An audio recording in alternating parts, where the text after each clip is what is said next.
दाइमन अबदा अला हबीबिका खैरी खल्क़ि कुल्लिहिम बलगल उला बि कमालिही कशफत दुजा बि जमालिही हसनत जमीउ खिसालिही सल्लु अलैहि व आलिहि सलातु व सलामन अलैका या रसूल अल्लाह सल्लल्लाहु तआला अलैहि वसल्लम। दुरूद शरीफ मैंने पढ़ने के लिए कहा।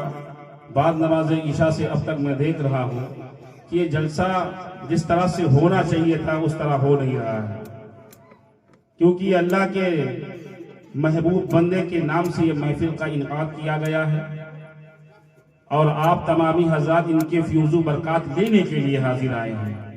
वरना ये सर्द की रातें हम गर्म बिस्तर में होते, आप भी होते, मगर हमारा ये अकीदा है और आपका भी ये अकीदा है कि आज इनके उर्स की तकरीबात है जो मुकम्मल कल हो जाएगी, उनके फ्यूजू बरकत से हम माला माल हो जाएं। जब उलमाए किराम या शायर इस्लाम दुरूद शरीफ पढ़ने के लिए कहें तो बा आवाज बुलंद होकर के दुरूद शरीफ पढ़ा करें, पढ़े बा आवाज बुलंद।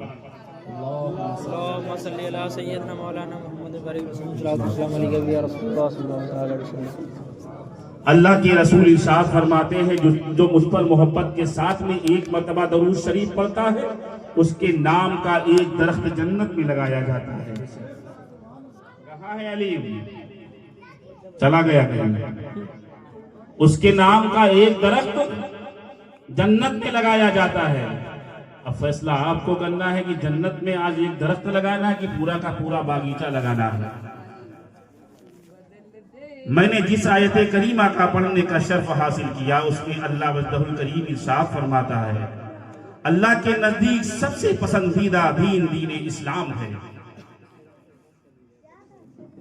अल्लाह रब्बुल इज्जत ने अपनी कौम की रहनुमाई के लिए हजरत आदम से लेकर के हजरत ईसा रूहुल्लाह तक, उसके बाद हमारे नबी का दौर शुरू होता है।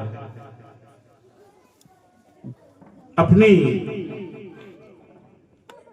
अदमे एतबार से हर नबी आते रहे रब के हुक्म से और अपनी अपनी उम्मत को हिदायत देते रहे और बताते रहे, सीधा रास्ता दिखाते रहे। सबसे आखिर में अगर देखा जाए अल्लाह रब्बुल इज्जत ने 18,000 आलम पैदा फरमाया है और इस आलम में जो हम रहते हैं तमाम मखलूकों में हम सबको अशरफुल मखलूकात बना करके पैदा फरमाया है। जिस तरह तमाम मखलूकों में हम अशरफुल मखलूकात हैं, जिस तरह तमाम नबियों के उम्मती आए और हम जिस उम्मत में पैदा हुए ये उम्मत सबसे मुमताज है। जो रसूल मिला है वो सैयदुल अंबिया है, वो सैयदुल रसूल है, खातिमुन नबीयीन है और इसी नबी के सदक़े में हमें कुरान मिला है। तमाम नबियों को तो सहीफा मिलता रहा, किताबें मिलती रही, तमाम किताबों में जो सबसे आला वो कुरान अजीम है। पता चला कि जिस नबी की उम्मत में हम पैदा किए गए हैं ये नबी सबसे अफजल वाला है, तभी तो बरेली का इमाम पुकार उठता है सबसे आला वो औला हमारा नबी, दोनों आलम का दूल्हा हमारा नबी, सब चमक वाले उजलों में चमका किए अंधे शीशों में चमका हमारा नबी। मोहतरम हजरात, आज की ये तकरीब उर्स के मौके पे रखी गई है। कारी जुबैर साहब की घड़ी ही देख रहे होंगे कि कितनी जल्दी आधा घंटा हो जाए। मैं चाहता हूं चंद वक्त में, मुख्तसर वक्त में मैं कुछ बातें बता के गुस्सत हो जाऊं, अपनी जगह ले लूं। ज़मीने हिंद पर तेरा बड़ा फैजान है गाजी। अब ना बोलियो तब बोलियो कब्र में जाएंगे। इंसान मरता वहीं से उसके अमाल मुनक़ता कर दिए जाते हैं। अब वो चाह कर भी कोई नेक काम नहीं कर सकता है। बल्कि हदीस शरीफ में मैंने ये पढ़ा है कि इंसान जब मर करके जाता है कब्र में तो रब की बारगाह में ये इल्तिजा करता, मेरे मौला मुझको फिर से जिंदगी बख्श दे और मैं रूए जमीन पर फिर से जाऊं और पूरी जिंदगी जब तक मेरे जिस्म में जान बाकी रही मैं तेरा सजदा ही करता रहूं। मगर ये मौका मैसर नहीं होता, ये अमाल मुनक़ता हो जाता है मरने के बाद में। जब अमल कुल मौत आते हैं, रूह निकालते हैं तो वहीं से सारा मामला खत्म हो जाता है। और जब तक अल्लाह ने जिंदगी बख्शी है ऐसी महफिलें मिले, अल्लाह उसके रसूल का तस्किरा हो, समझ में आए तब भी सुभान अल्लाह कहो, न समझ में आए तब भी सुभान अल्लाह कहो, और नबी का नाम आए तो दुरूद शरीफ पढ़ लिया करो। जमीन हिंद पर तेरा बड़ा एहसान है गाजी, यहाँ के जर्रे जर्रे में तेरा फैजान है गाजी। नमाजें हो, अजानें हो, मसाजिद हो, मदारिस हो, नमाजें हो, अजानें हो, मसाजिद हो, मदारिस हो, यहाँ जो कुछ भी है तेरा फैजान है गाजी, यहाँ जो कुछ भी है तेरा ही फैजान है गाजी। जनाबे खिज़्र को देखा है अक्सर तेरी गलियों में, ये कौन कहता है, मैं नहीं कहता हूँ, अपने वक्त के बहुत बड़े अल्लाह के वली जिनको जमाना हजरत अशरफ जहांगीर समनानी रज़ी अल्लाह ताला अन्हु के नाम से जानता और पहचानता है। आप अपनी किताब लताइफ अशरफी में लिखते हैं, आप फरमाते हैं, मैं सरकार गाजी पाक की दया में जब हाजिरी देने के लिए आता तो मेरी निगाहें बारहा देखती कि हज़रत खिज़्र अलैहिस्सलाम आया करते थे। आपका यह फरमान है कि मैं एक दिन और एक रात गुजारा, तकरीबन 72 मिनट तक मैं सरकार गाजी पाक के दयार में रहा, तो मैंने सरकार गाजी पाक के दयार में हज़रत खिज़्र अलैहिस्सलाम को 32 मरतबा आते जाते देखा है। ये कौन फरमाता है? सरकार मखदूम अशरफ जहांगीर समनानी फरमाते हैं। और कौन है हज़रत खिज़्र अलैहिस्सलाम, इनका मर्तबा क्या है, इनका मकाम क्या है, आप बताते हैं प्यारे। खिज़्र अलैहिस्सलाम के ताल्लुक से सुनो सुनो, 5 मकामात ऐसे हैं, करबला मोहल्ला और कोहे तूर और मस्जिद अक्सा, खाने काबा, मदीनतुल मुनव्वरा, 5 वक्त की नमाज़ें ये 5 जगहों पे अदा करते हैं। एक गाजी तेरा दयार ऐसा दयार है, हर आधे घंटे के बाद में आपका आना होता है, दयारे गाजी में आकर के आप हाजिरी देते हैं। एक गाजी तेरे दर पर जब खिज़्र अलैहिस्सलाम आते हैं तो हम जैसे मंगते भी जाते हैं, कोर वाला भी जाता है, शिफायाब होकर के जाता है, नाबीना जाता है, आंख लेकर के आता है, कोर वाला जाता है, शिफायाब होकर के जाता है, बेमुराद वाला जाता है, मुराद लेकर के आता है, और कम मुसार जाता है, कम का मारा जाता है, और अपनी मुरादें भर करके आता है। क्योंकि गाजी का वो दयार है जो दयार में हम जा करके अपनी दिल की बातें करते हैं, गाजी सरकार उसको सुन करके रब की बारगाह में ये फरियाद पहुंचाते हैं। हम गुनाहगारों की गुनाहगारी हो जाती है, हम गुनाहगारों पर रहमत हो जाती है, हम गुनाहगारों के ऊपर शफकत हो जाती है और रहमत हो जाती है। दयारे गाजी से जुड़े रहोगे तो हकीकत में कभी तुम वहाबी न बनोगे, दयारे गाजी से जुड़े रहोगे कभी तुम देवबंदी नहीं बनोगे, दयारे गाजी से जुड़े रहोगे कभी निस्रानी नहीं बनोगे, दयारे गाजी से जुड़े रहोगे कभी अकीदे में खराबी नहीं होगी। ये दीन लाने वाला कौन है? गाजी पाक है। गाजी पाक ने हम तक दीन पहुंचाया, तभी तो मखदूम अशरफ जहांगीर समनानी कहते हैं, जनाबे खिज़्र को देखा है अक्सर तेरी गलियों में, न जाने किस बुलंदी पर तेरा ईमान है। बेशक सुभान अल्लाह, माशाअल्लाह, सुभान अल्लाह, बेशक सुभान अल्लाह। न जाने किस बुलंदी पर तेरा ईमान है गाजी। दीन लाने वाला कौन? सरकार गाजी पाक हिंदुस्तान में। कुरान लाने वाला कौन? सरकार गाजी पाक हिंदुस्तान में। अगर मसाजिदों से अजान सुनाई पड़ती है तो सरकार गाजी पाक का कर्म है। अगर अइम्मा मसाजिद के अंदर अपने मुसल्ले की हिफाजत करते नजर आ रहे हैं तो गाजी पाक का एहसान है, गाजी पाक का कर्म है। और सरकार गाजी पाक ने दीन हमको दिया, दीन को बचाया किसने है? दीन को रहनुमाई किसने की है? हमारे अकीदे में बढ़ोतरी किसने की है? हमारे अकीदे की जो खराबी थी उसको दुरुस्त किसने किया है? तो जमाना यही कहेगा, अगर अकीदे की खराबी हो गई है तो दुरुस्त किसी और ने नहीं किया है, बल्कि बरेली के इमाम अहमद खान, जिनको जमाना आला हजरत कहता है, आला हजरत ने हमारी मसाजिद को बचाया है, आला हजरत ने हमारी खानकाहों को बचाया है, आला हजरत ने हमें कुरान पढ़ने वाला बनाया है। क्योंकि कुरान पढ़ने वाले भी वही वहाबी हो गए, वही कुरान पढ़ने वाले वही निशानवी हो गए, वही कुरान पढ़ने वाले जो बंदी हो गए, वही मस्जिद में नमाज पढ़ने वाले वही वहाबी हो गए, वही मस्जिद में नमाज पढ़ने वाले वही देवबंदी हो गए, वही अहले हदीस हो गए।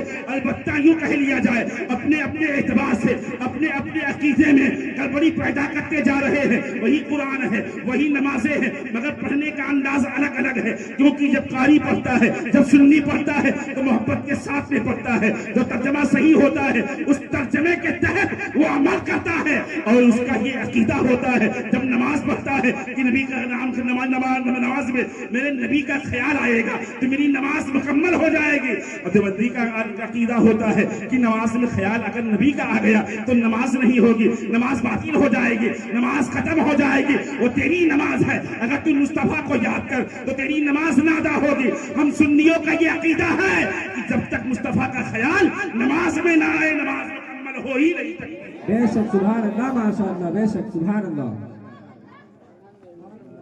तब तक हमारी नमाज मुकम्मल हो ही नहीं सकती है।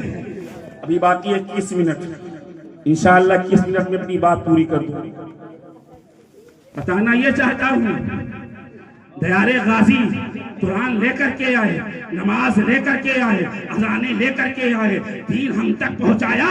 मगर दीन को बचाने वाला कौन है? जिसको ज़माना आला हज़रत कहता है। आला हज़रत ने हमारे अकीदे को बचाया है। आला हज़रत ने हम जैसे गुनाहगारों को सीधा रास्ता दिखाया है। अब हम गुनाहगारों को सीधा रास्ता दिखा करके उस पर चलाया भी है और बताया भी है कि इस रास्ते को अगर पकड़े रहोगे तो कभी पेट पटकोगे नहीं, इस रास्ते को पकड़े रहोगे कभी टकबगाओगे नहीं, क्योंकि ये रास्ता सीधा मुस्तफा की नगर को जाता है, मुस्तफा की नगर की जाता है। ये रास्ता सीधे मुस्तफा की गली को जाता है। तभी तो ज़माना कहता है कि आला हज़रत ने वो कारनामा अंजाम दिया है, आला हज़रत ने वो कारनामा अब तक पहुंचाया है, आला हज़रत ने वो तमाम चीजें सुन्नियों तक पहुंचाई है जो महदूद थी, जो सामने निकल के नहीं आई थी। आला हज़रत का तो एहसान इतना बड़ा है, अगर आला हज़रत न होते तो हकीकत में हमारे ईमान का न जाने क्या हो जाता।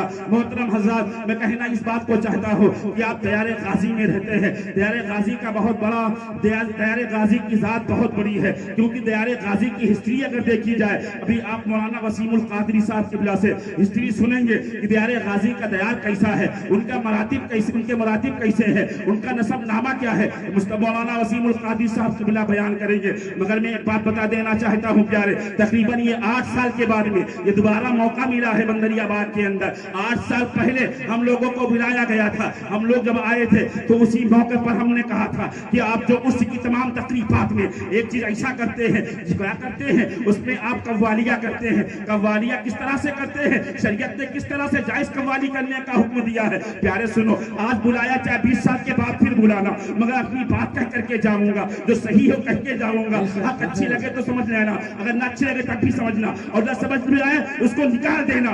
क्योंकि अल्लाह के रसूल का जब तस्किरा हो तो सही बात बताई जाए, अल्लाह उसके हबीब का तस्किरा हो तो सही बात बताई जाए। आज तुम कव्वालियों में मस्त हो, आज तुम आरुस मना करके बेनमाजी की शक्ल में टहल रहे हो। मसाजिदों से अजान आ रही है, अगर मुअज्जिन अजान दे रहा है उसकी फिक्र लाहिक नहीं होती है, अगर मुअज्जिन अजान दे रहा है उसकी फिक्र लाहिक नहीं होती है। अगर होटलों में हो, घर का रास्ता ले लेते हो, अगर घर के अंदर हो तो कोई फिक्र नहीं होती है। मोहतरम हजरात, ये उस हमको बख्शवाएगा, जरूर बख्शवाएगा, मगर जब नमाजें दुरुस्त होंगी, हमारा अकीदा दुरुस्त होगा, और जब अकीदा दुरुस्त नहीं होगा, नमाजें बेहतर नहीं होंगी, तो हकीकत में हमें कोई काम ना आने वाला है। काम आने वाली जात है तो मुस्तफा करीम की है, और अकीदा बेहतर हुआ, और जब अकीदा बेहतर है तो नमाजें भी दुरुस्त कर लो, और जब नमाजें दुरुस्त कर लो तो अल्लाह के वली भी हमारी खातिर दुआ फरमाएंगे और रब की बारगाह में ये इल्तिजा करेंगे, ए मेरे मौला, ये फला बिन फला है, ये तेरा बंदा है, नमाजों का शुक्राना तेरा अदा करके मस्जिद से आया है, और मेरी बारगाह में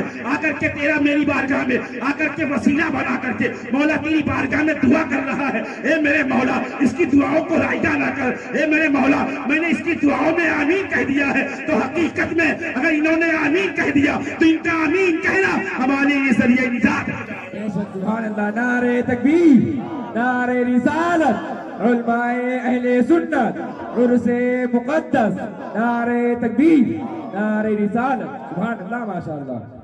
ये उस काम कब आवेगा जब नमाजें पढ़ेंगे आप, बेशक, क्योंकि रब के हुजूर जब हाजिर होंगे, मरना सबको है, कुल्लु नफ्सिन ज़ाइक़तुल मौत।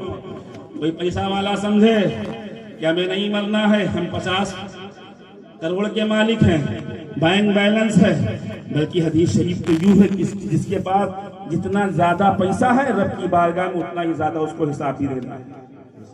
क्यों? वाक़ीमुस्सलात व आतुज़्ज़कात, नमाज कायम करो, ज़कात दो। अगर ज़कात तुमने अदा की है सही तरीके से तो रब की बारगाह में गिरफ्त नहीं होगी। अगर तुमने नमाजों को भी तर्क किया है, ज़कात देने से तुमने मुंह मोड़ा है, तो हकीकत में जहां नमाज का सवाल होगा वही तुम्हारी रकम का भी सवाल होगा, वही ज़कात के ताल्लुक से सवाल होगा। अल्लाह ताला फरमाता है इन्ना बत्शा रब्बिका लशदीद, रब की पकड़ बहुत सख्त है, उसकी पकड़ से कोई भाग नहीं सकता है, न कोई बच सकता है। आपने देखा होगा, व्हाट्सएप पे भी देखा होगा, और आपने फेसबुक पर भी देखा होगा, इंस्टाग्राम पे भी देखा होगा, अमेरिका की हालत क्या है इस वक्त। अमेरिका कहां जा रहा है? जो अपने बाप को, जो अपने आप को सुपर पावर कहने वाला आज बेबस नजर आ रहा है, उसकी ताकत सारी कमजोर नजर आ रही है, क्योंकि उसकी ताकत इस तरह से कमजोर है। जब मार रब की पड़ती है तो बंदा छोड़ नहीं सकता है, जब मार रब की पड़ती है तो बंदे की हिम्मत गायब हो जाती है, उसकी अक्ल खराब हो जाती है, उसकी अक्ल में यह ठिकाना नहीं रह जाता कि हम किस तरह से अपने लोगों का बचाव करें। आज अमेरिका का हाल आप देख ही रहे हैं, और इस तरह से देख रहे हैं, एक तरफ बर्फबारी हो रही है, दूसरी तरफ आग लगी हुई है, और पानी सूख रहा है, उनके लिए कोई मुहैया इंतजाम नहीं है, सब तबाह बर्बाद हो रहा है। ये रब की पकड़ नहीं तो क्या है प्यारे, ये रब की गिरफ्त नहीं तो क्या है प्यारे। हकीकत में यह हिंदुस्तान वालों पर अल्लाह का खास करम है, अल्लाह के रसूल का खास करम है, क्योंकि हिंदुस्तान में हमारे ख्वाजा माइनुद्दीन भी है, हमारे हिंदुस्तान में सैयदी सालार भी है, हमारे हिंदुस्तान में मशहूर जहांगीर सब समनानी भी है, हमारे हिंदुस्तान में ख्वाजा निजामुद्दीन दहलवी भी है, महबूब इलाही भी है, खुजादा कुतुबुद्दीन बख्तियार काकी भी है। इसी हिंदुस्तान के अंदर सैयदी सरकार आला हज़रत बेशक सुभान अल्लाह माशाअल्लाह, बेशक सुभान अल्लाह। वलियों का झुरमुट है हिंदुस्तान में, ज़म्मे गफीर है, इनका ये करम है जो आज हम सांसें ले रहे हैं, इनका यह एहसान है कि हम मस्जिदों को वीरान किए हुए हैं, फिर भी अल्लाह हमको इज्जत दिए हुए है। हम नमाजें नहीं पढ़ रहे हैं, फिर भी अल्लाह हमको इज्जत दिए हुए है। हम रोजे नहीं रखते हैं, तब भी अल्लाह हमको इज्जत दिए हुए है। हम ज़कात नहीं अदा करते, फिर भी अल्लाह हमको इज्जत दिए हुए है। गरीबों का हक नहीं अदा करते, फिर भी अल्लाह हमको इज्जत दिए हुए है। ये इन्हीं औलियों का सदका है, इनके सदके में हमें जिंदगी मैसर है, और हकीकत में जिस दिन इनका सदका और इनकी रहमत हमसे उड़ उसी दिन हम तबाह बर्बाद हो जाएंगे, हम हलाक हो जाएंगे, निस्तो नाबूद हो जाएंगे। जब तक साया इनका बना रहेगा, इनके साए करम में रहोगे तो यहाँ भी आबाद रहोगे, मर करके जाओगे, कब्र में भी आबाद रहोगे, और बरोज़े हश्र अल्लाह के हुजूर भी बोलो सुभान अल्लाह।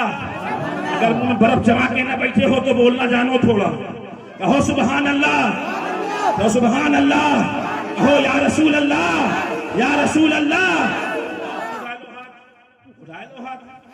कहो या रसूल अल्लाह। माशाअल्लाह। शरीयत में तबीयत कभी ना गबोड़ो, कभी ना लेकर आओ शरीयत में तबीयत, मर करके जाओगे। अल्लाह ताला कुरान में फरमाता यौम यफिरुल मरउ मिन अखीही व उम्मिही व अबीही, वो लोग बरोज़े हश्र भागेंगे। किससे भागेंगे?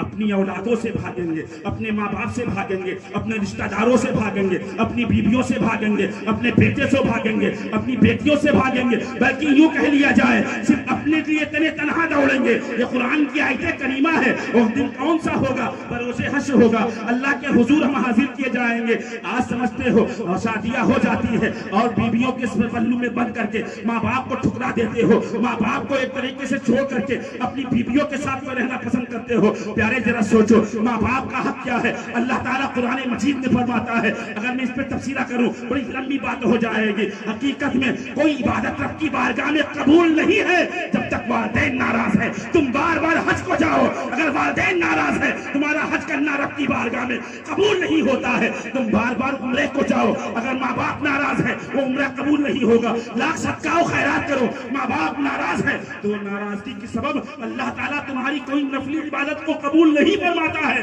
बरोज़े हश्र अल्लाह के हुजूर हाजिर होंगे, अल्लाह के हुजूर जब हाजिर होंगे एक शख्स ऐसा होगा उसके अमाल तौल दिए जाएंगे, वजन हो जाएगा, रब की तरफ से हुक्म होगा कि इसको जन्नत में दाखिल कर दो। फरिश्ते उसको फरिश्ते हुक्म सुनने के बाद में उसको उसको जन्नत की तरफ ले जाएंगे। इतनी देर में उसी के वजन उसी तराजू पे एक कागज का टुकड़ा ला करके एक फरिश्ता रख देगा। जैसे ही रखेगा बदी का पल्ला भारी हो जाएगा। रब का हुक्म होगा, ठहरो ठहरो, रब का हुक्म होगा, इसको जहन्नम में ले जाओ, जन्नत में ना लेकर के जाओ। वो राहिब पीछे मुड़ करके देखेगा और रब की बारगाह में ये अरीजा पेश करेगा, ए मेरे मौला, मेरे अमाल तो बेहतर थे, मेरा वजन तो अमाल का बेहतर हुआ था, मुझे जन्नत में जाने का हुक्म हुआ था। ए मेरे मौला, इस कागज के टुकड़े में क्या है? ए मेरे मौला, आखिर इतना वजन कैसे हो गया? हमारी पति का पल्ला भारी क्यों हो गया? अब फरिश्तों को हुक्म देगा मौला, ए फरिश्ते को पढ़ करके सुनो। फरिश्ते खोलेंगे, उस पे क्या लिखा होगा?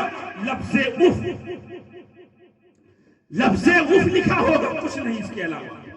रब का हुक्म होगा, रब फरमाएगा तेरे माँ बाप तुझसे नाराज होकर के जिंदगी में सिर्फ उफ कहा था, जिंदगी में सिर्फ उफ कहा था, और उफ की बुनियाद पर तू जन्नत में नहीं जाएगा, तू जहन्नम में जाएगा।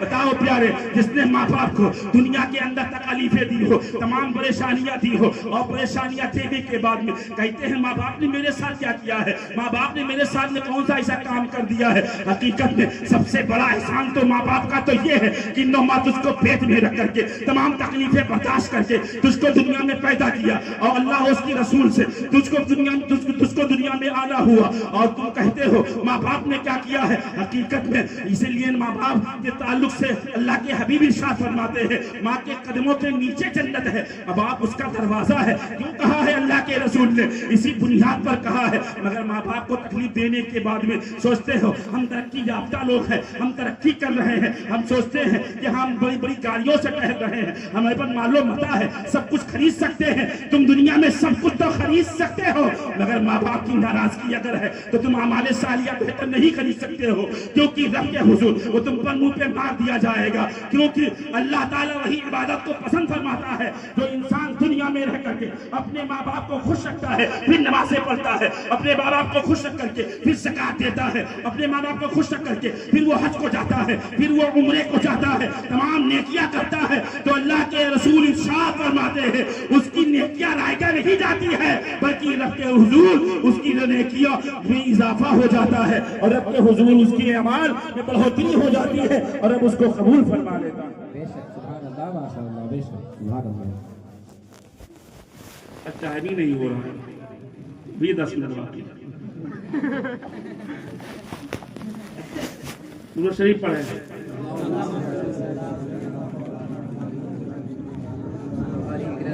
क्या क्या बयां करूं, क्या क्या शुरू, बहुत सी बातें हैं। खुदारा रहम करो अपने जिस्मों पर, शरीयत में तबीयत को न छोड़ो, क्योंकि शैतान खुला दुश्मन है, और इब्लीस ने रब की बारगाह से वादा लिया कि मैं गुमराह कर दूंगा। तो अल्लाह ताला फरमाता जो मेरे नेक बंदे हैं उनको तुम गुमराह नहीं कर पाओगे। समझ रहे हो बात को? शरीयत के दायरे में उर्स मनाओ, शरीयत के दायरे में जिंदगी गुजारो, तो हकीकत में रब एक सजदे से हमारी बख्शिश फरमा सकता है। और रब अगर पकड़ने पे आ जाए पूरी जिंदगी इबादत करो तो जन्नत नहीं मिलने वाली। अपने वक्त के बहुत बड़े आलिम हजरत मालिक बिन दीनार, और सुनिएगा बस इसी वाक्य के बाद अपनी जगह ले लूंगा। हजरत मालिक बिन दीनार रज़ी अल्लाह ताला अन्हु फरमाते हैं कि मैं हज काबतुल्लाह के दौरान हुदूद हरम में था, खाने काबा का गिलाफ पकड़ करके मैं दुआएं रब की बारगाह में कर रहा था। इतनी देर में मेरी आंख लग जाती है, और जब आंख लगी तो मैंने क्या देखा कि आसमान से 2 फरिश्ते हुए जमीन पर आ रहे हैं। एक फरिश्ता दूसरे फरिश्ते से सवाल करता इस साल कितने हुज्जाज किराम आए? कहा तकरीबन 6 लाख। तो कहा कितनों का हज कबूल हुआ रब की बारगाह में? कहा सबका कबूल हो गया, सिर्फ एक का नहीं कबूल हुआ। तो कहा जो एक का कबूल नहीं हुआ वो कौन है? कहा वो मोहम्मद बिन हारून बल्खी है जो शहर बल्ख से आया। ओ सुभान अल्लाह, मोहम्मद बिन हारून बल्खी है जो बल्ख से आया है, उसका हज कबूल नहीं हुआ है। सुनो, जो माँ बाप को परेशानी देते हो, बड़े माँ बाप से मोहब्बत नहीं करते हो, और दुनिया के अंदर ऐशो इज्जत की जिंदगी गुजारते हो, इस वाक्य से समझो हज़रत मालिक बिन दीनार उस दौर उस जमाने में अलग अलग खेमा नस्ब हुआ करता था। ये पाकिस्तानियों का है तो हिंदुस्तानियों का है, या इराक वालों का है, ये बगदाद वालों का है, तो इसी तरह मोहम्मद हारून बल्खी का भी खेमा लगा हुआ था। हजरत मालिक बिन दीनार रहमतुल्लाह ताला अलैह बल्खियों के खेमे के करीब गए।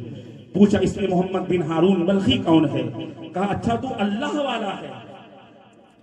अब उस खेमे से एक आदमी निकला, कहा वो अल्लाह वाले हैं मोहम्मद बिन हारून बल्खी, और अपना खेमा यहाँ नहीं नस्ब किए हुए हैं, वो पहाड़ की चोटी पे जो देख रहे उनका वहां खेमा लगा हुआ।